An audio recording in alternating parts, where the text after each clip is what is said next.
Hold on to your wallets, folks, because Britain is on the brink of a financial shock like nothing we've seen in recent years.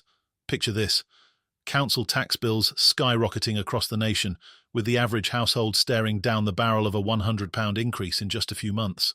But here's the real scandal. Labour's leader, Sir Keir Starmer, the man who should be championing the working class, remained suspiciously silent on the issue at Prime Minister's questions.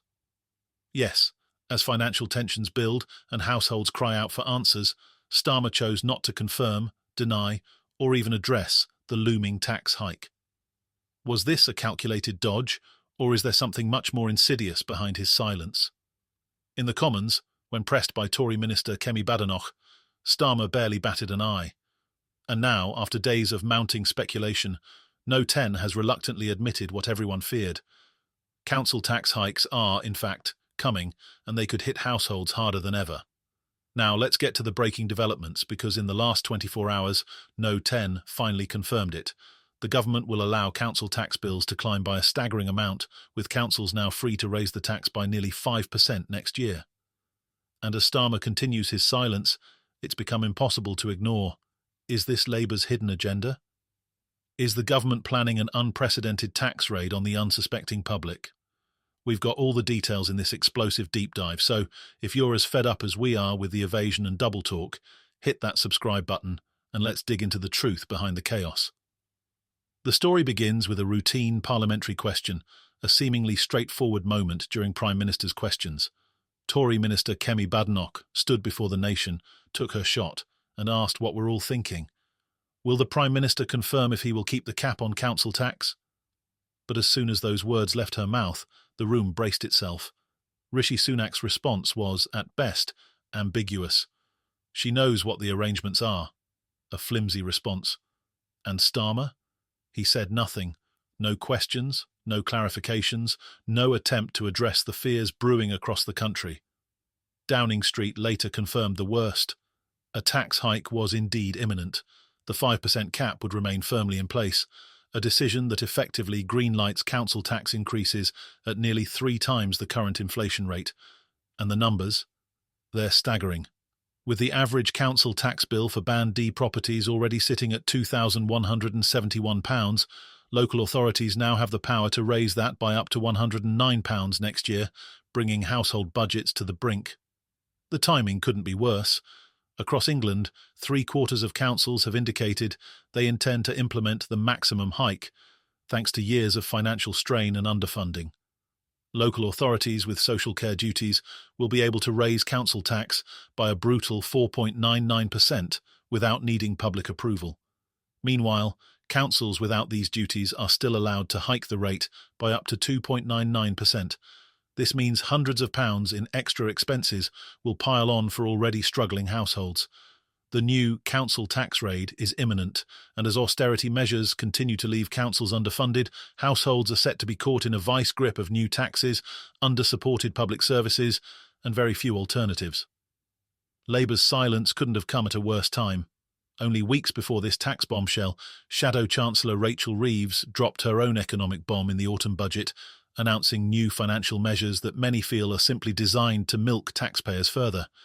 From subjecting pension pots to inheritance tax, IHT, to hiking national insurance contributions for employers, Labour's policies seem to target average citizens without offering a hint of relief in return. Meanwhile, some Labour-affiliated councils have reportedly pushed for even more significant council tax hikes to meet housing targets set by the government. The sense of betrayal is palpable, and Badenoch wasn't finished calling Labour out.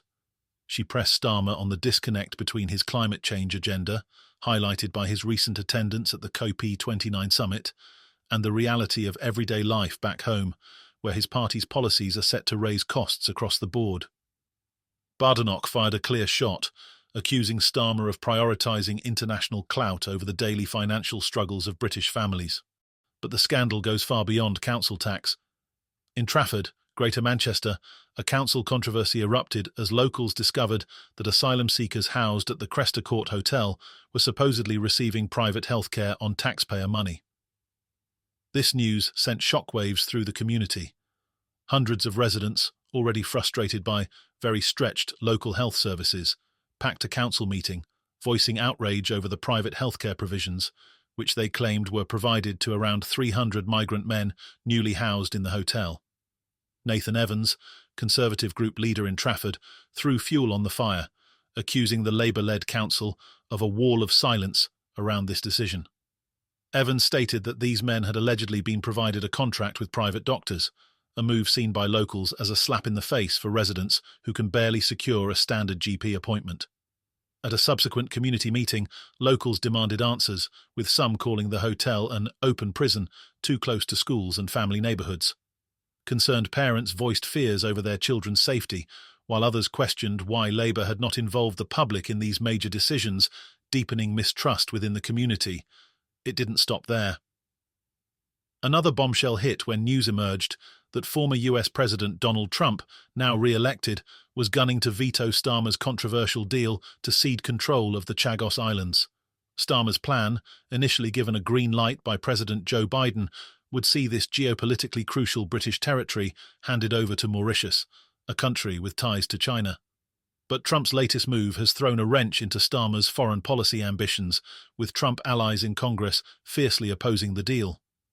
The Chagos Islands have long been considered a strategic hotspot, and Trump's transition team is reportedly coordinating with key Pentagon officials to shut down Starmer's plans. Trump allies like Marco Rubio and Mike Waltz fear that any handover of the Chagos Islands will create a power vacuum ripe for Chinese expansion, a worry that has only intensified as China strengthens its ties to Mauritius. Rumours swirled that Trump received direct briefings from Brexiteer lawyer Martin Howe KC, emphasising the critical security risks posed by the deal, calling it an enormous mistake. For Starmer, Trump's opposition is a nightmare scenario, one that could completely derail his foreign policy goals and spark tensions with the new US administration. It's no wonder, then, that both Tory and Labour leaders find themselves under unprecedented scrutiny. Labour's economic policies have left many questioning where their priorities truly lie, with Starmer's party pushing changes that appear to favour endless tax increases and international policies over immediate relief for British households. On the Tory side, Prime Minister Sunak faces a crumbling public image after years of Conservative-led austerity, measures that left councils financially paralysed, unable to sustain basic services without turning to increasingly heavy tax burdens. For millions of Britons, this isn't just a story of political manoeuvres. It's an unfolding scandal that will affect their lives in very real, immediate ways. Households already struggling under the cost of living crisis are staring down hundreds of pounds in additional expenses, while the government avoids taking direct responsibility. The Cresta Court incident has left communities shaken, with many fearing their voices and rights are being disregarded in favour of political agendas. Meanwhile, Trump's stance on the Chagos Islands signals a dramatic international rift that could further complicate the UK's foreign policy landscape.